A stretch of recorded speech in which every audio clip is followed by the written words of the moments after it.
Mole concept जो है, मैं उसे स्टार्ट करूं उससे पहले आप लोगों को ध्यान दिलाना चाहूंगा कि डजन कॉन्सेप्ट भी आप लोग जानते हैं। डजन कॉन्सेप्ट कौन सा है? Dozen concept. डजन कॉन्सेप्ट क्या कहता है कि 1 dozen of a substance, like 1 dozen lemon, ठीक, it means 12 lemon.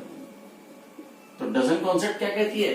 1 dozen of a substance is the amount of substance that contain 12 pieces of that substance, right? किसी भी सब्सटेंस के 1 dozen उसका वो अमाउंट है जिसमें उसके 12 पीसेस यानी 12 पीसेस मौजूद होते हैं। One more example, 1 dozen pencils, it means 12 pencils, right बेटा? इसी तरीके से हमारे पास मोल कॉन्सेप्ट आती है। क्या आती है? Mole concept. मोल कॉन्सेप्ट क्या कहती है? 1 mole of a substance is the amount that contain 6.022 into 10 to the power 23 particles of that substance. Particles में कौन हो सकते हैं? आयंस, एटम्स और मॉलिक्यूल्स। क्या कहा? 1 mole of a substance is the amount of substance that contain 6.022 into 10 to the power 23 particles of that substance. जैसे हम बात करें 1 मोल ऑक्सीजन मॉलिक्यूल्स, इसका क्या मतलब है? 6.022 into 10 to the power 23 oxygen molecules. बात समझ में आ गई?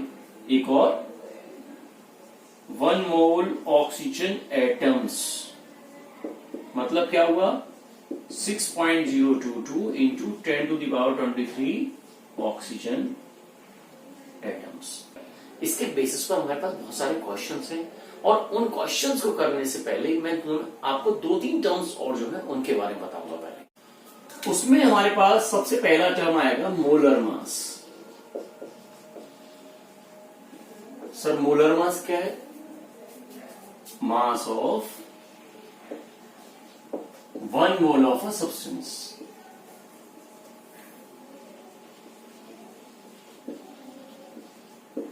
किसी भी सब्सटेंस के 1 मोल का mass, mass of 1 mole carbon atoms.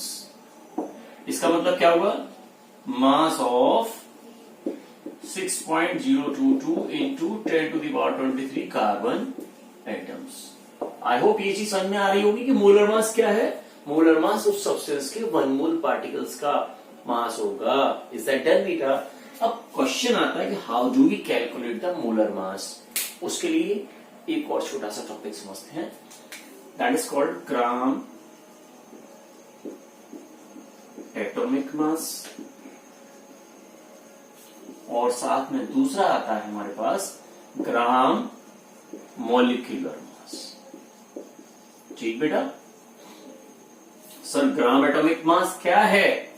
Simple, अगर किसी भी एटम के एटॉमिक मास को हम ग्राम में रिप्रेजेंट कर दें तो वो क्या कहलाएगा? उसका ग्राम एटॉमिक मास।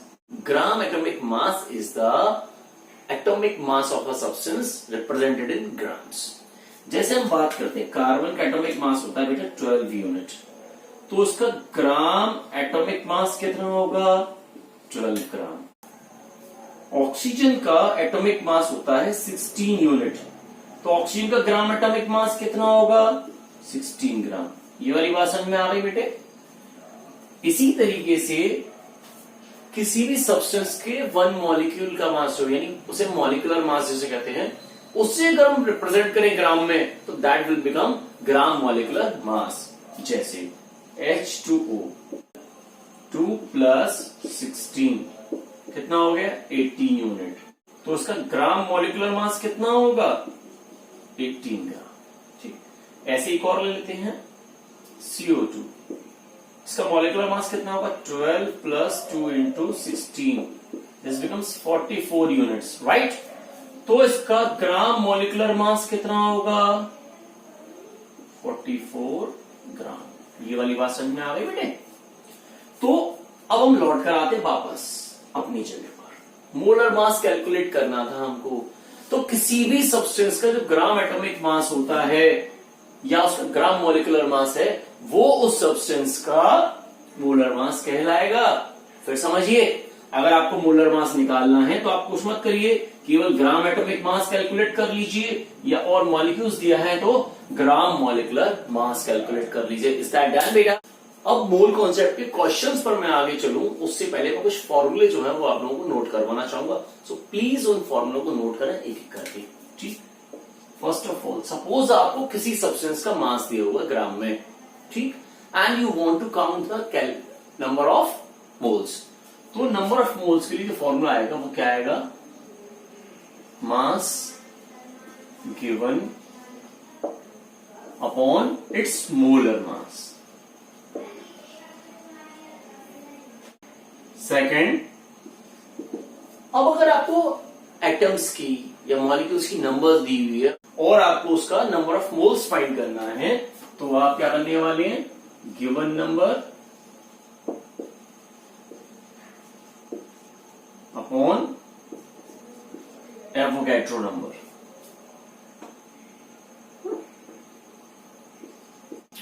तीसरा जो फॉर्मूला है हमारे पास वो क्या है? Mass of one atom. अगर आपको किसी भी सब्सटेंस के एक एटम का मास निकालना है तो आप क्या करोगे? उसके ग्राम एटॉमिक मास में यानी मोलर मास को एवोगैड्रो नंबर से डिवाइड कर दीजिए। ऐसे ही मास ऑफ वन मॉलिक्यूल,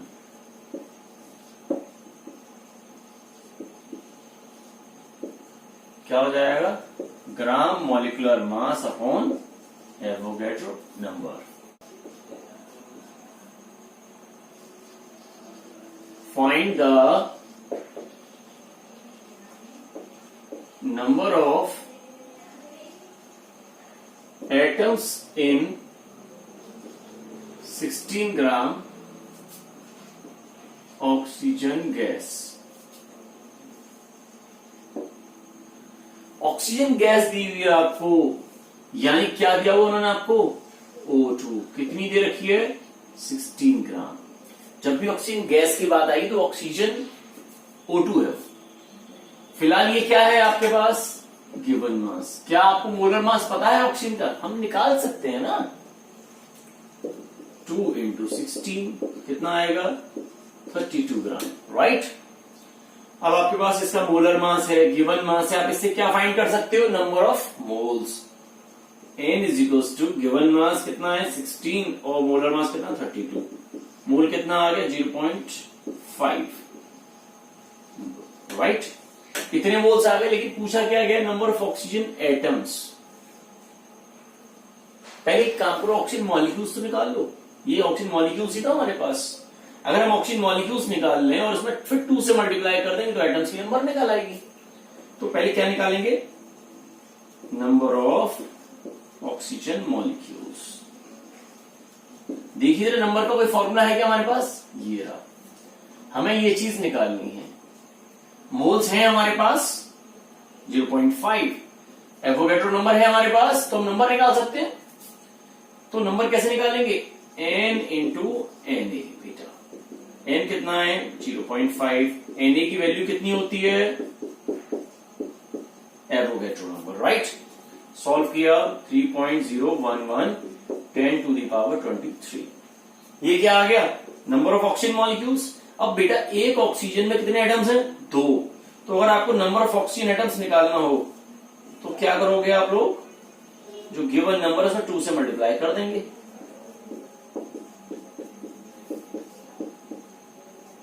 कितना आ गया? 6.022 into 10 to the power 23। Is that done बेटा? आई होप ये क्वेश्चन समझ में आ गया होगा। चलिए थोड़ा आगे चलते। चलिए क्वेश्चन देते हैं। Find molar mass of H2SO4। ठीक, H2SO4 का हमें मोलर मास फाइंड करना है। अब ये एक चीज देखो, इसमें एटॉमिक नंबर मैं आपको बता देता हूं। हाइड्रोजन का 1, सल्फर का कितना होता है 32 और ऑक्सीजन का कितना होता है 16। चलिए तो मोलर मास कैसे कैलकुलेट करेंगे? हाइड्रोजन कितने 2 इंटू 1 प्लस सल्फर कितना 1, तो 1 इंटू 32। ऑक्सीजन कितने हैं 4 इंटू 16, राइट। सॉल्व कर लीजिए, दिस बिकम्स 98। ये क्या आ गया? इसका मॉलिक्यूलर मास क्या है? मॉलिक्यूलर मास यूनिट्स में, तो उसका ग्राम मॉलिक्यूलर मास कितना होगा 98 ग्राम। मोलर मास कितना होगा 98 ग्राम। बात समझ में आ गई? चलिए अगले क्वेश्चन की तरफ आते हैं। Find the number of hydrogen atoms in 3.2 gram methane. 3.2 gram methane दिया हुआ आपको और इसके अंदर आपको नंबर ऑफ हाइड्रोजन एटम्स बताना है। चलिए सॉल्व कर लेते हैं। तो गिवन क्या है ये लिख दो पहले तो यहां पर 3.2 ग्राम मीथेन। मीथेन का फॉर्मूला CH4। तो आप इसका मॉलिक्यूलर मास फाइंड कर सकते हैं। भाई कार्बन का 12 और हाइड्रोजन का 1, टोटल कितना है 16 यूनिट। तो इसका मोलर मास कितना होगा 16 ग्राम। ये वाली बात समझ में आ गई? अब आपके पास मोलर मास है, गिवन मास है, आप क्या फाइंड कर सकते हैं? Number of moles. N is equals to 3.2 upon 16, कितना आ गया 0.2 मोल्स। कितने मोल्स हैं आपके पास इसके 0.2 मोल्स, ठीक। अब यहीं से हम एक चीज और कर सकते हैं, हम चाहें तो यहां से डायरेक्ट हाइड्रोजन के मोल्स निकाल सकते हैं। कैसे? एक फॉर्मूला हाइड्रोजन कितने लिखना है, एक फॉर्मूला यूनिट में 4 हाइड्रोजन, तो यहां पर मोल्स ऑफ हाइड्रोजन एटम्स भी निकाल सकते हैं आप। कितने हो गए 4 इंटू 0.2, कितना आ गया 0.8 मोल्स, राइट बेटा। लेकिन आपको निकालना क्या है नंबर, और नंबर का फॉर्मूला कहां है ये रहा। तो नंबर निकालने के करते हैं नंबर ऑफ मोल्स में एवोगैड्रो नंबर से मल्टीप्लाई कर देंगे। तो नंबर ऑफ हाइड्रोजन एटम्स कैसे निकलेगी बताइए? N कितना है 0.8 और ये क्या होती है, ठीक है। चलिए मल्टीप्लाई कर लेते हैं। 8 2 16, 76,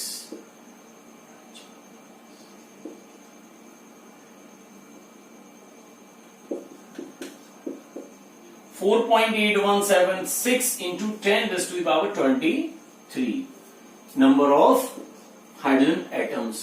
Is that done बेटा? एक लास्ट एग्जांपल और करवाऊंगा। तो बच्चों अगला क्वेश्चन हमें जो दिया हुआ वो क्या है, पढ़ देता हूं एक बार। Calculate the mass of sodium which contain same number of atoms as are present in 4 gram of calcium. क्या मतलब है? 4 ग्राम कैल्शियम में जितने एटम्स मौजूद हैं, ठीक है, उतने ही एटम्स सोडियम के कितने ग्राम में होंगे। इज दैट डन बेटा? एक बात ध्यान रखिए, अगर सेम नंबर ऑफ एटम्स की बात की जाए तो दोनों के नंबर ऑफ मोल्स सेम होने चाहिए। क्या सेम होने चाहिए? दोनों सब्सटेंसेस के नंबर ऑफ मोल्स सेम होने चाहिए। फिलहाल हम चलते हैं यहां पर कैल्शियम के मोल निकालने हैं सबसे पहले। तो बेटा कैल्शियम का इन्होंने एटॉमिक मास दिया हुआ है 40, तो पहले मोल्स ऑफ कैल्शियम कितने होंगे 4/40, 0.1 मोल, राइट। तो मोल्स ऑफ सोडियम भी कितने हो गए हमारे 0.1। ये बात ध्यान रखिएगा, अगर सेम नंबर ऑफ एटम का क्वेश्चन है तो दोनों सब्सटेंसेस के नंबर ऑफ मोल सेम होने चाहिए। अब सोडियम का मोलर मास बता सकते हैं क्या? मोलर मास ऑफ सोडियम कितना होगा 23 ग्राम, राइट। अब आपके पास मोलर मास है, नंबर ऑफ मोल्स है, मोलर मास है और नंबर ऑफ मोल्स है, हम क्या निकाल सकते हैं? मास of sodium, mass of sodium, यानी इसके नंबर ऑफ मोल्स को इसके मोलर मास से डिवाइड कर दिया, सॉरी मल्टीप्लाई कर दिया, तो क्या मिलेगा 2.3 ग्राम। बात समझ में आ गई? This is your answer. एक बार फिर से मैंने क्या कहा, calculate the mass of sodium which contain same number of atoms. तो इस चीज का ध्यान रखेंगे कि जब भी सेम नंबर ऑफ एटम्स निकलवाई जा रही है आपसे, तो आप लोगों को क्या कैलकुलेट करना बच्चों, नंबर ऑफ मोल्स कैलकुलेट कर लीजिए। दोनों के सेम नंबर ऑफ मोल्स भी होंगे, तो नंबर ऑफ मोल्स से आप नंबर ऑफ एटम्स कैलकुलेट कर पाएंगे। Is that done? So let's see in the next video. Please अगर आप लोगों को लगता है ये कंटेंट्स आप लोगों के लिए यूजफुल है, इसको समझ में आ रहा है, तो just write like the video and write a yes in your comment.